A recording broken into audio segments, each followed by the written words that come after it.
علم لدنی کیا ہے؟ کیا آپ جانتے ہیں کہ علم لدنی کیا ہے اور اس کی تفصیل کیا ہے؟ تو اس کے ساتھ ساتھ جو ہے تبلیغ کرنا اسلام کے بارے میں، یعنی دین اسلام کی تبلیغ کرنا کیا ہے، فرض ہے، سنت ہے، واجب ہے، مستحب ہے، یا یہ کن لوگوں پر تبلیغ کرنا ضروری ہے۔ اور اس کے ساتھ ساتھ جو ہے ہمیں تورات اور انجیل پڑھنے کا حکم کیوں نہیں ہے، اور ہم تورات اور انجیل کیوں نہیں پڑھ سکتے، اس کے بارے میں آج ہم پڑھیں گے۔ تو بغیر وقت ضائع کیے شروع کرتے ہیں۔ نحمدہ ونصلی ونسلم علی رسولہ الکریم، اما بعد فاعوذ باللہ من الشیطان الرجیم، بسم اللہ الرحمن الرحیم۔ آج نیا باب شروع ہونے والا ہے، کتاب العلم، یعنی علم کی تعریف، علم کے بارے میں کتاب، یعنی علم کے فضائل وغیرہ جو ہے آج کی حدیث مبارکہ میں ہم پڑھیں گے۔ یعنی علم سیکھنے اور سکھانے کے فضائل، علم کے شرعی علم مراد ہے، یعنی علم سیکھنے اور سکھانے کے فضائل، علم سے مراد علم شرعی ہے۔ فرماتے ہیں کہ علم سے شرعی علم مراد ہے، یعنی قرآن حدیث فقہ وغیرہ، خیال رہے کہ علم نور الہی ہے جو بندے کو عطا ہوتا ہے، اگر بشر سے حاصل ہو تو کسبی کہلاتا ہے، ورنہ لدنی کی بہت سی قسمیں ہیں، وہی الہام، فراست وغیرہ۔ وہی انبیاء سے خاص ہے، اور الہام اولیاء اللہ سے۔ فراست ہر مومن کو بقدر ایمان نصیب ہوتی ہے۔ فراست و الہام وہی معتبر ہے جو خلاف شرع نہ ہو، کہ خلاف شرع جو ہو وہ وسوسہ ہے۔ یعنی الہام، وہی، فراست، یہ سب جو ہے علم لدنی سے ہے، یعنی علم لدنی کی قسمیں ہیں۔ یعنی وہی انبیاء کو ہوتی ہے، الہام جو ہے اولیاء اللہ کو ہوتا ہے، اور فراست ہر مومن کے ساتھ ہوتی ہے، یعنی ہر مومن کو فراست ملتی ہے۔ فراست سے مراد یعنی اسے اندازہ ہو جاتا ہے کسی بات کا، یعنی کسی کو دیکھ کر اس سے اندازہ لگانا، اسے معلوم ہو جاتا ہے۔ مولا صلی وسلم دائما ابدا علی حبیبک خیر خلق کلہم۔ حضرت عبداللہ ابن عمر رضی اللہ تعالی عنہ سے مروی ہے، فرماتے ہیں حضور علیہ الصلوۃ والسلام نے فرمایا کہ مجھ سے لوگوں کو پہنچاؤ، اگرچہ ایک ہی آیت ہو، اور بنی اسرائیل سے حکایت لو، کوئی حرج نہیں۔ جو عمدن مجھ پر جھوٹ باندھے وہ اپنا ٹھکانہ آگ میں بنا لے۔ یعنی جو جان بوجھ کے کوئی بات میری طرف منسوب کرے، کہے یہ حضور علیہ السلام نے اس طرح فرمایا، حالانکہ حضور علیہ السلام نے اس کے بارے میں کچھ فرمایا ہی نہ ہو، تو فرمایا اس کا ٹھکانہ ہمیشہ ہمیشہ کے لیے جہنم ہے، آگ ہے۔ تو اس کی تشریح میں فرماتے ہیں کہ آیت کے لغوی معنی ہیں علامت اور نشان، اس لحاظ سے حضور کے معجزات، احادیث، احکام، قرآنی آیات سب آیتیں ہیں۔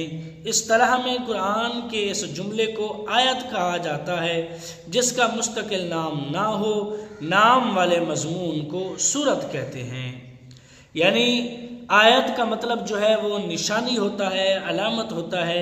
تو فرماتے ہیں اس لحاظ سے حضور علیہ السلام کے جو معجزات ہیں، جو احادیث ہیں، جو احکام ہیں، اور قرآنی آیات ہیں، یا جتنی بھی آیتیں ہیں، ان سب کا لغوی معنی مراد ہے، جسے کوئی مسئلہ یا حدیث یا قرآن شریف کی آیت یاد ہو، جسے آیت کہا جاتا ہے، جس کا مستقل نام نہ ہو، اس کا مضمون جو ہے اس مضمون کو سورت کہتے ہیں۔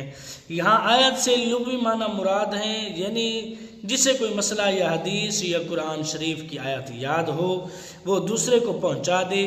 تبلیغ صرف علماء پر فرض نہیں ہے، یعنی تبلیغ یوں سمجھ لیجئے کہ تبلیغ کرنا فرض ہے۔ فرض سے مراد یہ ہے کہ جس کے پاس تھوڑا سا بھی علم ہو، ایک حدیث کا بھی علم ہو یا ایک آیت کریمہ کا بھی علم ہو، تو اس کو چاہیے کہ وہ دوسروں تک پہنچائے۔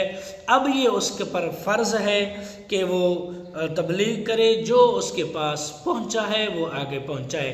جیسے کہ حضور علیہ الصلوۃ والسلام نے فرمایا، میں ابھی پچھلی حدیث مبارکہ میں یہ کہہ گیا ہوں کہ جس کو بھی پہنچا ہو وہ آگے پہنچائے، اور جیسے مجھ سے سنے ویسے ہی آگے وہ سنائے۔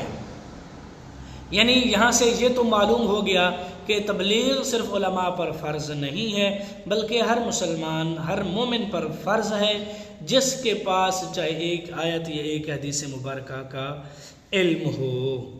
فرماتے ہیں ہر مسلمان بقدر علم مبلغ ہے، اور ہو سکتا ہے کہ آیت کے اصطلاحی معنی مراد ہیں، اور اس سے آیت کے الفاظ معنی مطلب مسائل سب مراد ہیں۔ یعنی جسے ایک آیت حفظ ہو، اس کے متعلق کچھ مسائل معلوم ہوں، تو لوگوں تک تبلیغ پہنچائے۔ یہ بھی اہم اور بڑی عبادت ہے، یعنی آگے علم دین پڑھنا پھر آگے پھیلانا، یہ بھی بہت بڑی ایک فضیلت ہے، بہت بڑا ثواب ہے دین اسلام میں۔ یعنی پھر فرماتے ہیں کہ جو بنی اسرائیل کے احکام آئے ہیں، یعنی جو قصے آئے ہیں، ان کی خبریں مثالیں سنو اور لوگوں سے بیان کرو، جبکہ وہ اسلام کے خلاف نہ ہوں۔ یعنی بنی اسرائیل کے قصے، بنی اسرائیل کے واقعات، بنی اسرائیل کی مثالیں، وہ جو ہے اگر تمہیں معلوم ہے صحیح طرح سے وہ لوگوں تک پہنچاؤ، اور وہ دین اسلام کے خلاف بھی نہ ہوں تو پہنچاؤ، اگر دین اسلام کے خلاف ہوں تو انہیں چھوڑ دو۔ تو فرماتے ہیں کہ خیال رہے کہ بنی اسرائیل سے خبر لینے کی اجازت ہے، توریت اور انجیل کے احکام لینے کی ممانعت ہے، کیونکہ ان کتابوں کے احکام منسوخ ہو چکے ہیں۔ جو احکام ہیں وہ احکام اب قرآن پاک میں موجود ہیں، اس لیے ہمارے لیے وہ احکام جو ہے وہ منسوخ ہو گئے، ہمیں وہ منع کر دیے گئے ہیں کہ وہ احکام نہ لیے جائیں، نہ کہ یہ خبریں۔ لہٰذا یہ حدیث حضرت عمر فاروق رضی اللہ تعالی عنہ کی اس روایت کے خلاف نہیں جس میں حضور نے انہیں توریت پڑھنے سے منع فرما دیا، جو پچھلے باب میں گزری ہے کہ حضرت عمر فاروق حضور کی بارگاہ میں آئے، توریت پڑھنے لگے، تو حضور علیہ الصلوۃ والسلام نے ناراضگی کا اظہار فرمایا۔ تو پچھلی حدیث میں، پچھلی ویڈیو میں اس کی تفسیر گزر چکی ہے۔ تو لہٰذا فرماتے ہیں کہ وہ اس حدیث مبارکہ کے خلاف نہیں ہے، کیونکہ وہاں احکام تھے، یہاں مثالیں ہیں۔ تو مثالیں ہم لے سکتے ہیں، خبریں ہم لے سکتے ہیں، کسے ہم لے سکتے ہیں۔ تو اسی طرح فرمایا وہاں احکام لیے جا رہے تھے، لہٰذا دونوں حدیثیں محکم ہیں، کوئی منسوخ نہیں ہیں۔ یعنی اس پر بھی حکم ہے، اس حدیث میں بھی حکم ہے، اور اس پر بھی عمل کرنا ضروری ہے، اس پر بھی عمل کرنا ضروری ہے، کیونکہ ان دونوں میں کوئی منسوخ نہیں ہے۔ تو پھر فرماتے ہیں کہ یعنی جھوٹی حدیثیں گھڑنے والا دوزخی ہے، ایسے معلوم ہوا حدیث گھڑنا گناہ کبیرہ ہے، بلکہ کبھی کفر بھی، کیونکہ اس میں جھوٹ بھی ہے اور دین میں فتنہ پھیلانا بھی۔ بعض جاہل صوفیوں نے نماز تہجد اور قرآن صورتوں کے فضائل میں کچھ حدیثیں گھڑیں، اور وہ اس سے عبرت پکڑے، خیال رہے یہ کہ حدیث موضوع گھڑی ہوئی اور ہے، اور حدیث ضعیف کچھ اور، حدیث ضعیف کے فضائل اعمال میں معتبر ہے۔ یعنی حدیث موضوع اس کو کہا جاتا ہے جو گھڑی جائیں، جو من گھڑت ہوں، جو سرے سے دین میں ہوں ہی نہ وہ۔ تو فرماتے ہیں کہ یہ گناہ کبیرہ ہے، بعض اوقات کبھی کبھی وہ کفر تک بھی لے جاتی ہیں۔ اور فرماتے ہیں جو حدیث ضعیف ہوتی ہے، جن کے راوی ضعیف ہوتے ہیں، ان فضائل میں، اعمال میں وہ افضل ہیں، معتبر حدیث کہا جاتا ہے ان کو۔ حدیث موضوع کہیں معتبر نہیں، اس لیے محدثین نے خدمت حدیث میں اپنی عمریں صرف کر دی۔ یعنی جو پہلے ہمارے بزرگان دین تھے، انہوں نے ان حدیثوں کو رگڑا لگا کر، مطلب یہ کہ جو من گھڑت حدیثیں تھیں ان کو کٹا کر، یعنی لوگوں کے بتا کر اپنی عمریں صرف کر دی دین اسلام میں۔ الحمدللہ اب ان کی کوششوں سے ہم ان سے چھٹکارا ملا، لیکن بعض اوقات اب بھی کچھ لوگ ہیں جو موضوع حدیثیں جو ہے وہ بیان کرتے ہیں۔